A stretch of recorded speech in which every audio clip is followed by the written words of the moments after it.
Good afternoon, my Lipshins. It's that time of the week once again. It's time for the Turbo Tortoise Tech Awards. This is where I give you my absolute favorites from each peripheral category. And this week we are doing headsets. What is a headset? A headset is a set of headphones with a microphone as well.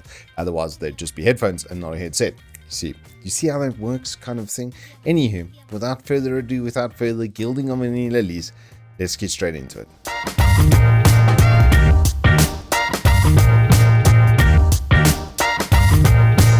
Starting from the bottom, it's the best budget wireless headset / in-ears / wireless / on-the-go product that you could possibly hope to buy, and some monsters. All of them are pretty much good except the very, very entry-level Airlinks. Those are, I've heard, and they're not the greatest EU, but they've basically replaced those with the Mission V1. It's almost exactly at the same price point, and as you can see, they fit in a dock. They've got Bluetooth 5.0. They interface with just about anything you could hope for, and they actually have a little bit of a gaming edge. They've been reduced to 48 milliseconds worth of input, but there's even a little microphone in these, so if you want to hook these up to your laptop or your phone and everything in between that has a Bluetooth connection, then these are going to come highly recommended.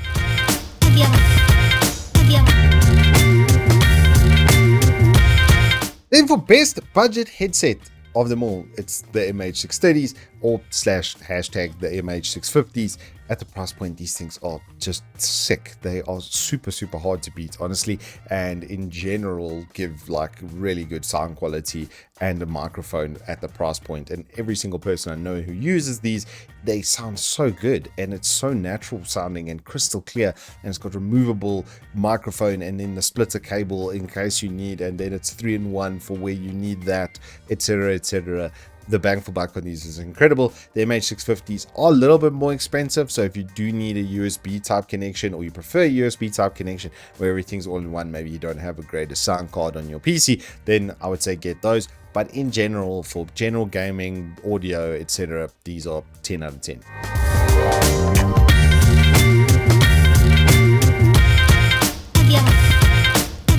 For the best general gaming headset, I've selected the Black Shark V2. These are just incredible at the price point. At 1,300 Rand, they are really, really hard to beat, and it would be a genuine step up from the Cooler Masters that I suggested to you previously.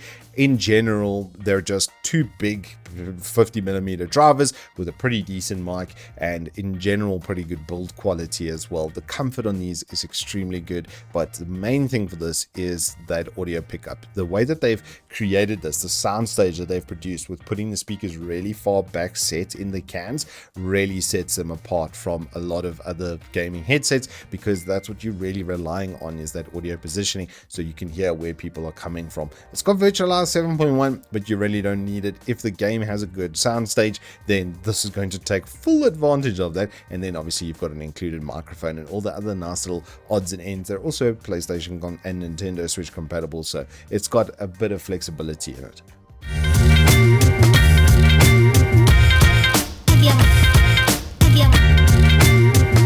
For best wireless, it has to be the Arctis 7 Plus. They're now coming by standard with the Type-C dongle that I saw in the Arctis 7P, and it was something I absolutely loved with this. They then obviously keep themselves PlayStation 5 compatible, but the reason that these are so good is because of that dongle. Honestly, it increased the wireless range somewhat because it was made just a little bit bigger, but it still sits seamlessly with the phone. If I can just pull up that picture over here quickly, you can see it over there. It's so nice the way that it just interfaces with that. The wireless range is like the second best that I've ever tested. The battery life was legitimately 30 hours worth of continuous use. The comfort's good, the build quality is good. This is SteelSeries pretty much at its best.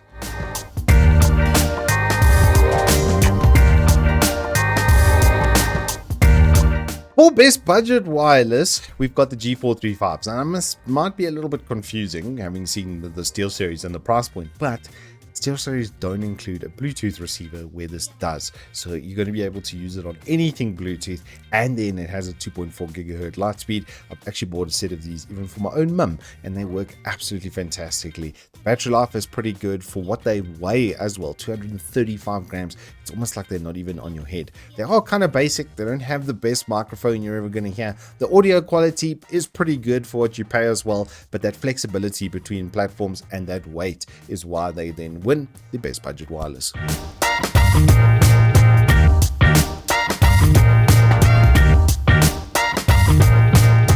Almost overkill, you know it had to be the Arctis Nova Pros. These have simultaneous Bluetooth and 2.4 GHz connection, hot swappable batteries. It will literally stay on for 8 seconds. There's enough capacitor charge inside of the headset so that you could swap the battery while still using it. I mean, they're kind of obtuse in how ridiculously over the top they are. They push themselves squarely in the radar and firing line of really, really high-end headphones as well. And honestly, they kind of do punch above their weight class in a certain terms. I mean, SteelSeries is not a Sennheiser, we could say, or an AKG or a Grado or something, you know, Audio Technica or something kind of on that level. And there are headphones that you're going to be able to get for that price. But will they have this amount of flexibility? Will they have the wireless? Will they have etc, etc, etc? All the things that this thing can do, which is like short of making a cup of coffee, you're pretty much sorted.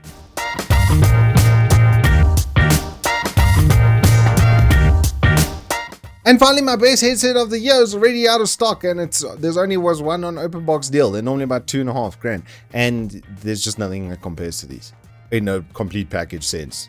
They are now pretty much the best gaming headset that I've tested. All round price, performance, build quality. Look, the microphone and wireless, they suck. It doesn't matter what anybody does to it or whatever, clear chat or voice this or whatever that they put onto it. Wireless mics just suck in general. And putting that to the side where, oh boy, they just suck. Unfortunately, the gaming audio quality, the audio play, the like media quality from watching movies and listening to music and such from this, and most exceptionally for this particular set, the wireless. This new Slipstream dongle, this big fat boy one that they shipped it with, I was like, why such a big one?